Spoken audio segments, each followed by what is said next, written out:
In this video, you'll learn everything you need to know about the proper use of our drain snake.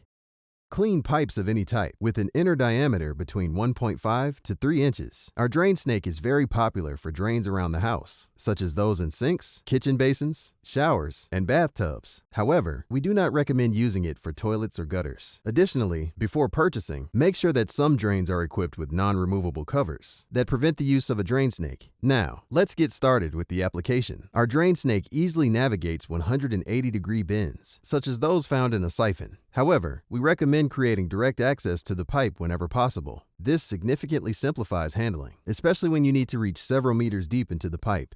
In the first step, flip the lever horizontally and carefully insert the spiral into the pipe until you encounter the first resistance. This resistance is most likely a pipe bend. To overcome it, pull the spiral up around 6 inches from the pipe opening and shift the lever again to the vertical position. Turn the drum clockwise and slowly push the spiral further forward.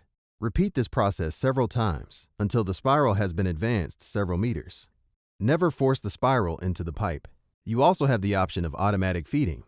To do so, connect a cordless drill to the drill attachment on the back of the drum and start the drill in clockwise rotation. This will automatically move the spiral forward, allowing it to overcome any resistance through its rotational motion. To finish the application, remove the cordless drill and turn the drum counterclockwise as you pull it out of the drain. Flip the lever horizontally and manually feed the spiral back into the drum. You can use paper towels to dry the spiral and remove any dirt. We at Meisterfactor thank you for your trust.